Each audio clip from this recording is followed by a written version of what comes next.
Here it is, sir.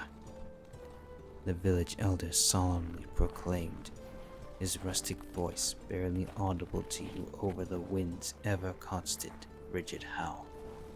Despite his graying age and walking staff, you couldn't help but be at awe at how the years had done very little to hinder his stamina and mettle, as he had diligently led you up the snowy mountainside when no one else would.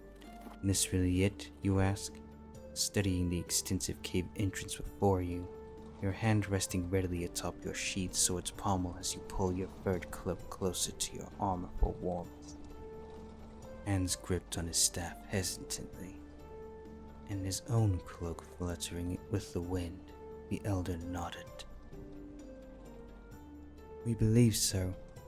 I've yet to see it for myself, but many in the village swear by it. The last time we had one, this was where it resided, so it only stands to reason. Thankfully, it hasn't come down to the village yet, but it's only a matter of time. Taking a few steps closer to you, his voice took on a more pleading tone. Sir, I speak very highly of you, he who is not equine and is from another world. They say you're a slayer of beasts, even dubbing you a slayer in some parts. So please, I beseech you, for the well-being of our homes, if there is one, you must. Raising a hand, you silence him. Whoa there. You've already led me all the way up here, so I'm pretty sure that means I've taken the job. Hearing that, the elder's mouth formed into a wide, grateful smile. Oh, thank you, kind slayer. Thank you. Wait, he's not gonna... Ah, jeez. Yep, he's groveling. Why do they always do that? Steel-plated gloves rubbing nervously at the back of your neck. You look away. You can get up. There's really no need for that. Immediately, the elder scrambled onto his hooves. Oh, apologies. I'm just overjoyed to hear a champion such as yourself will be answering our humble village's call for aid. Why, if I was a decade or two younger, and perhaps braver, I'd even consider assisting you. But alas, I am much too ancient, and such perils are for the young. Giving him a small, contained smile, you place your hand on his shoulder. Hey, I wouldn't count myself short just yet. You did lead me all the way here, so I'd say you still got a few good years left in you. In response, the elder released a hearty guffaw. Oh, you honor me with your words, good slayer. In all seriousness, however, this is as far as I'm willing to go, lest I run the chance of being burned to cinders. Facing the cave, and making sure all of your armor straps and latches are securely fastened to your person, you give your reply. Completely understandable. Just head down to the village while I work on this. Hopefully, if I'm successful, I'll return there within a day or two. The elder hummed in agreement, turning to trudge down the way we came. I'll leave you to it then, and I'll pray for you to make it back safely. Once he was gone and your armor seemed to be in order, you unsheathed your sword and proceeded cautiously into the cave. Each subtle clink your metal boots gave echoed around the surrounding stone walls. With each step forward, you contemplated on how exactly you came to be in this situation. So about 2 years back, after taking your first bubble bath in years, you somehow found yourself stark naked in Equestria, a magical land inhabited by anthropomorphized horses who call themselves ponies. For a good portion of the first year, you stayed in a quaint little countryside town called Ponyville. It was a pretty decent place, full of nice ponies who were always ready to lend a hand. But it was hectic as fuck. Seriously, nearly every week the town would be besieged by some new threat, be it parasites or freaking vines. Funny, you one day managed to fight off a pack of timberwolves single-handedly, and suddenly they're labeling you as a hero. Much to your initial confusion. The praise was pretty nice, and it did make you pretty popular amongst the mares, so admittedly, it might have all gotten a little to your head. A few weeks after that, you, thinking you're tough shit and all, decided to set off on your own, exploring Equestria while defending towns from their beastly aggressors. For a reasonable fee, of course. So far, you aren't dead, and if your equipment is anything to guess from, you've been quite successful. Swinging a sword and lugging your armor around has helped keep you in shape, and the entire experience could kind of be summarized as LARPing. Only life and death extreme and less, well, nerdy. Oh, and let me tell you, your exploits haven't exactly made you popular with the Equestrian Society for the preservation of rare creatures. But, as far as most of their members are concerned, you're far rarer than any other creature in Equestria. So who are they to stop you from following what they assume to be your species' custom? While the bits scraped together by the village you're currently helping isn't worth this whole ordeal, it does help with getting word of yourself around. Yep, you're doing this one mostly for the exposure. What exactly needs to be dealt with in this deep, dark, cold cave that warrants you pacing carefully through it? A dragon. You've encountered a handful of them before during the entirety of your career. And in that time you learned that they come in two categories. Those you can reason with, and those you can't. For your sake, you're hoping this one's the former. Well, no matter. Whether you convince it to leave on its own accord or otherwise, word will get around that you got results, meaning an influx of jobs will be heading your way. What are you saving all your earned bits for, other than for food and equipment maintenance? You haven't the faintest clue. Perhaps you'll retire early and open up a sandwich shop or something. Who knows? As you make your way further into the cave, you note how utterly glacial the air has gotten. You're already shivering beneath your armor, and it doesn't help that freezing wind from outside is practically funneling into the cavern. Soon enough, though, you turn down a winding pass that you assume leads deeper into the mountain. Upside, the winds died down a tad. Downside, visibility is shit. After procuring a torch from your cloak and taking your time to light it, you had yourself a decent fire to both light the way and provide you with some bit of warmth. A small reprieve from the stone fridge.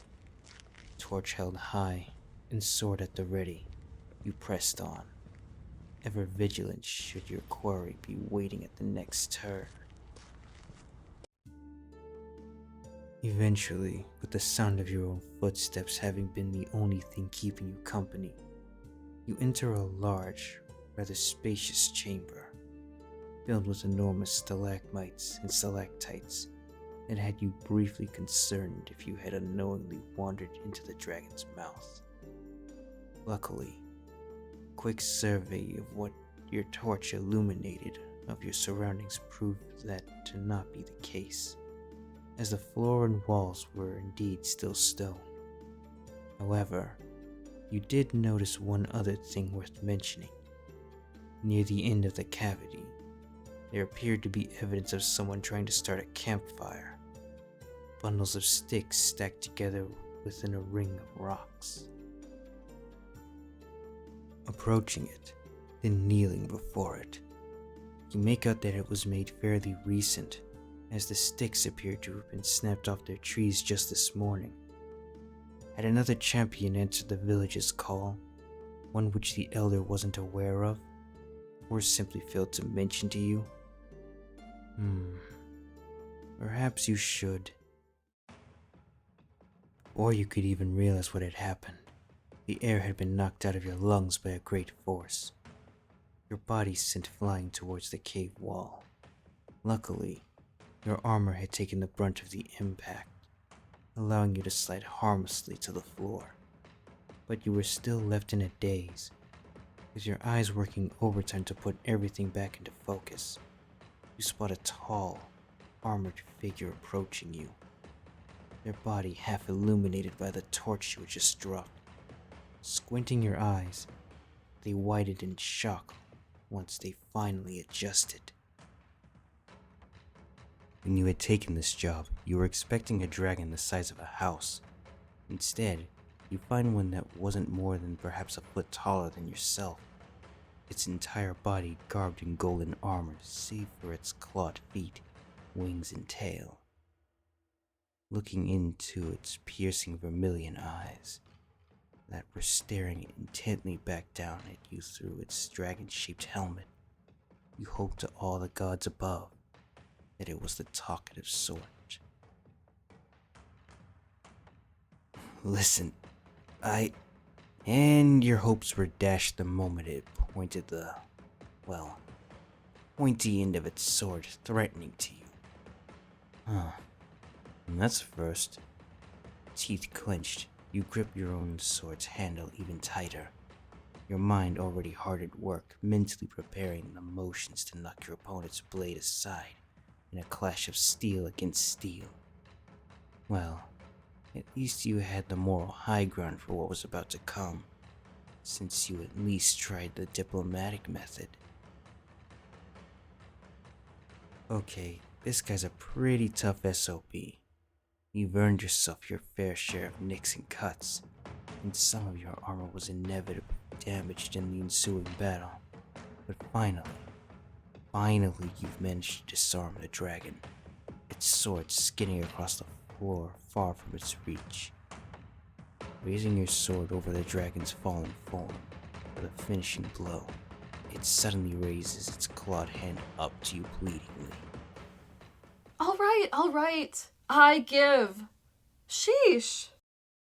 It exclaims. Oh, now it wants to talk. Wait. Lowering your blade, you stare down at the dragon in bafflement. Are you a girl? You could see its eyes rolling in annoyance behind its helmet. Duh! What gave it away, genius? She responds sarcastically, getting back onto her 2 feet. After patting herself off dust, she removes her helmet to reveal the light blue scaled face of a dragoness. Her head fin thing was of an even darker blue. She had lighter shaded scales beneath her eyes that almost resembled freckles, and had horns growing out of the sides of her head that kinda reminded you of the iron helmet from Skyrim. Ignoring her snide comment, you sheathe your sword in a show of good faith. You know, if you had just spoken from the very beginning instead of striking me from the shadows, things would have gone a lot smoother for the both of us. The she-dragon scoffs in amusement. Ha! That's a good one. Greet with open arms the thing wandering into my cave with a drawn sword. What do I look like? An idiot? Raising a curious brow, she scans you top to bottom. What are you, anyway? Right as you open your mouth, she cuts you off with, You know what? Don't care. You mind telling me what you're doing here? hand at her side, and her foot tapping the cave floor impatiently. Her eyes are narrowed at you in hostility as she awaits your answer. Well, the villagers below the mountain said that they've seen a dragon, so... Ugh, ponies. Typical. She interrupts. Looking away, she folds her arms before her chest as she huffs in resentment. They see one dragon minding its own business in the distance, and suddenly they have to get someone to go deal with it. Folding your own arms, you cock your head a bit. You know, you could have just avoided that by just stopping by to say a quick hello. Show that you're, friendly. Turning back to you, she leans forward while giving you this condescending look. Yeah, problem though. Ponies and dragons don't exactly do friendly. Well, you beg to differ by bringing up Spike in Ponyville. But if this chick wants to stay a stuck-up bitch, you say let her. Okay, whatever. Point is, the folks down there don't exactly feel comfortable with a dragon around, so they hired me to do something about it. Arms still crossed, she raises her shoulders. If they don't want me around, that's fine. Was planning on leaving anyway. Place is prime real estate, but it's a little too cold for my liking. Your stance and expression mimicking hers, your eyes lock. Alright then, when are you leaving? Maybe tomorrow morning, when it's warmer. That fine with you? It's fine. Good. Good. You gonna stand there copying me, or are you going to leave? I'm leaving. Then do it. I'ma do it. Watch me.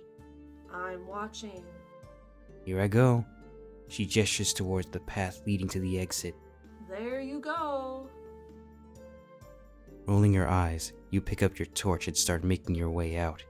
Before exiting the chamber, the last thing you saw of the dragon was her sitting at her campfire setup, spewing a small gouge of flame to ignite its sticks, then holding her hands out to the weak fire she started.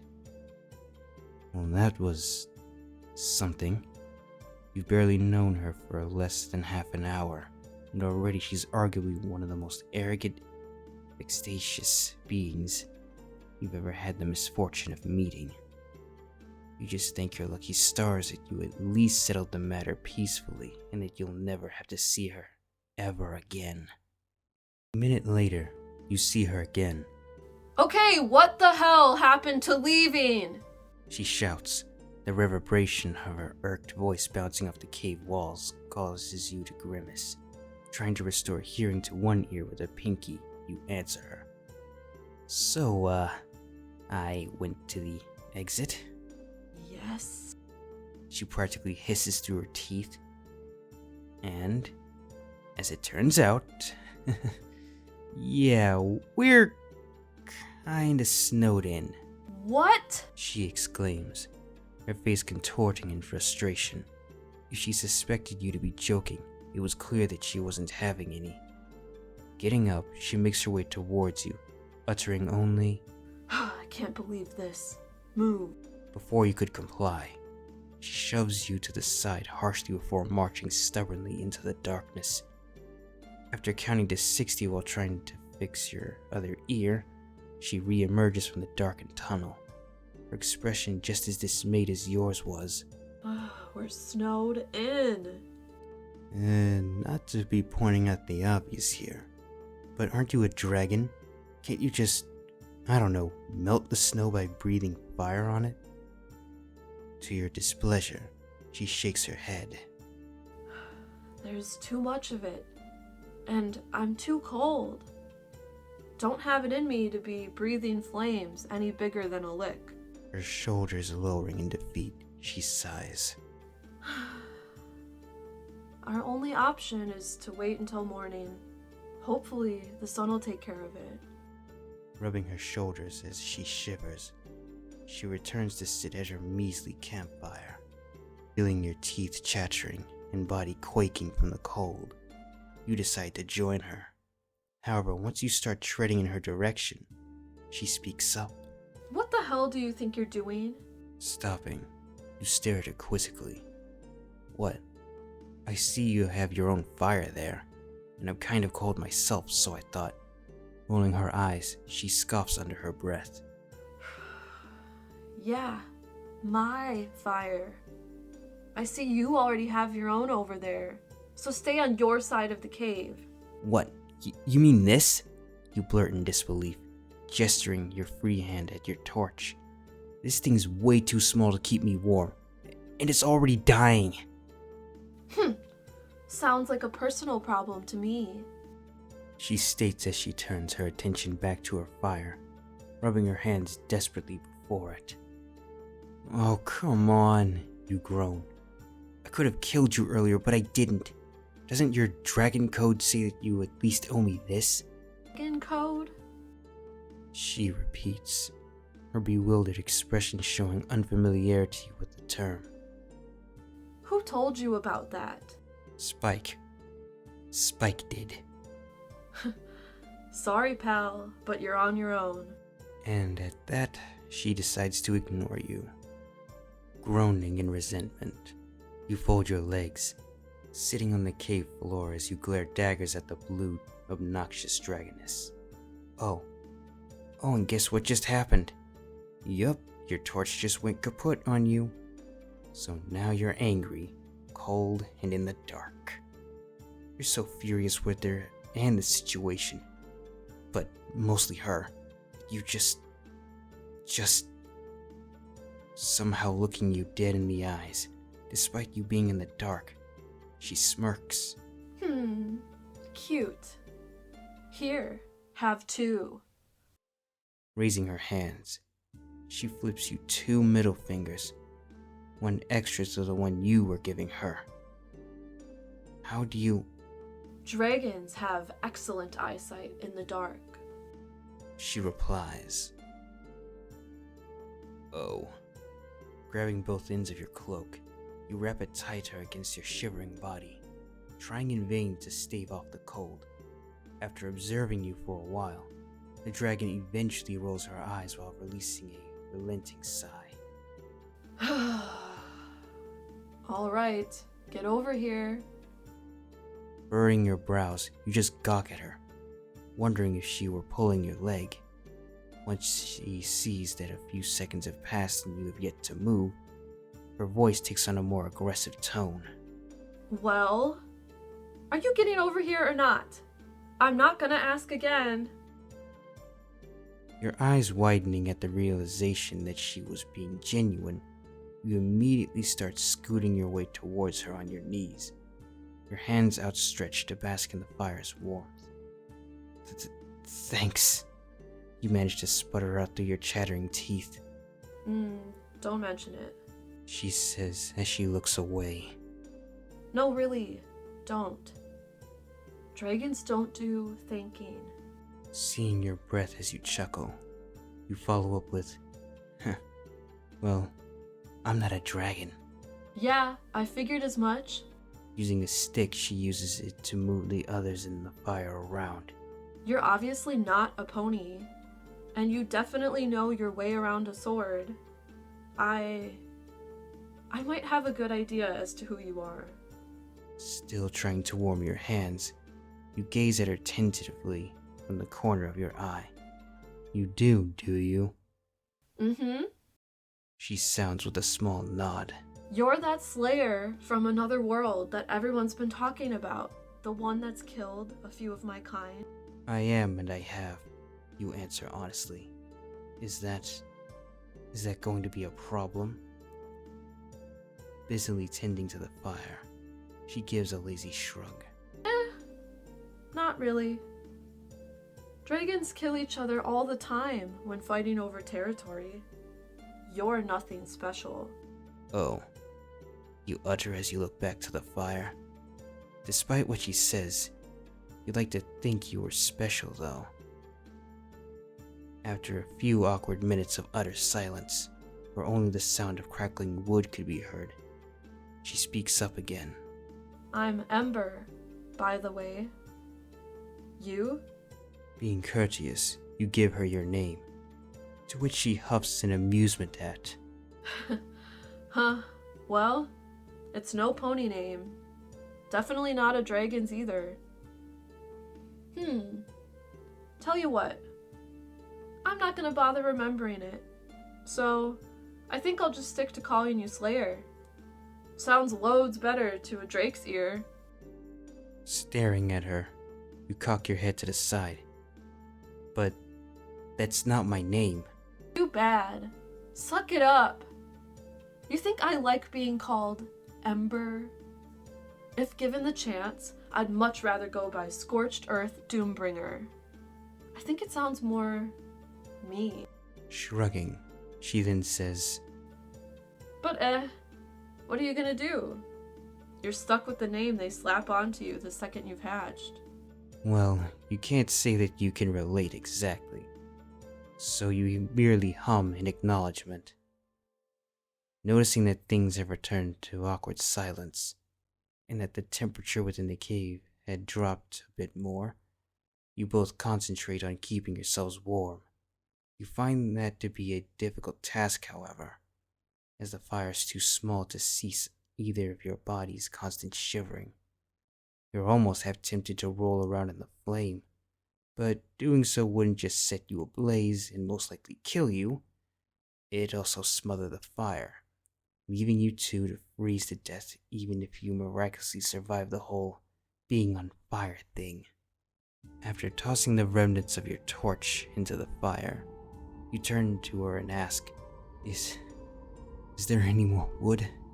You were disheartened to see her response come in the form of a head shake. Nope.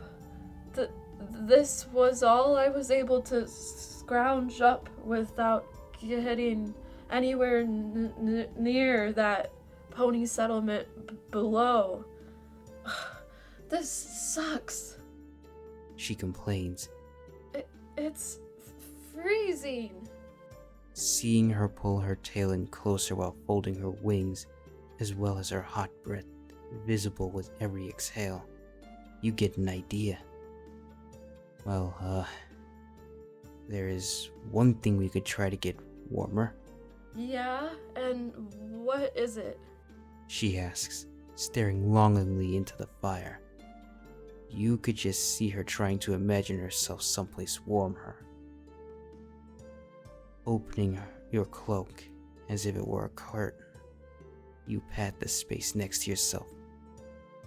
We could, huddle close, share body heat and stuff. Silent. She just sits there, giving you this expression that practically conveys, Are you being serious right now? Somewhat amused, you raise a brow at her. What? Are you going to tell me that dragons don't do huddling? Annoyed, she narrows her eyes at you. However, after 10 seconds of intense shivering, she seemingly casts aside all reservations and reluctantly scoots to your side. Fine. Whatever. I'm willing to try anything. Being cold-blooded isn't exactly doing me any favors. With her in place, you drape your cloak over her as well, huddling shoulder to shoulder as close as your respective armors would allow. Eventually, after a bit of time passes, that ends with the both of you still shivering. She shakes her head. This isn't working. Just feel cold and stupid. At first, you're a bit hesitant to say this, but if you wish for the both of you to survive the night, it must be said. Pretty sure we're supposed to remove our armor. Skin to skin, scale contact. Her expression appalled. She turns to you. What? Oh no, buddy. We are not. Listen. Somehow, you just knew she was going to fight you on this. We don't have much of a choice. Our options right now are either that or becoming ice statues. Which would you rather choose? After locking eyes with your half-determined, half-pleading ones, she bites her lip as she faces forward, her sight scanning the floor as if in thought. Sighing, you then say. Besides, it's not that hard. Look, I'll even go first. Hey, what are you... Ignoring her, you endure the cold as you let her have the whole cloak to herself.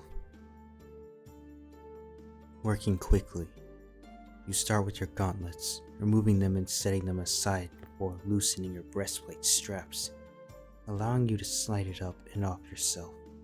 Soon disrobing yourself of the shirt beneath that, you notice Ember's eyes widen and her cheeks take on a slight crimson hue at the sight of your bare, toned chest. See? You say with a jittery smile, shivering as you slip into the cloak at Ember's side. Easy. Now, you try. Remaining silent, Ember bites on her bottom lip while fixing you this uncertain look, seeming as if she were weighing her options.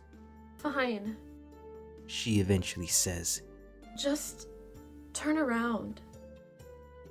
Puzzled by that request, you tilt your head. Why? I said turn around! She said in a near shout.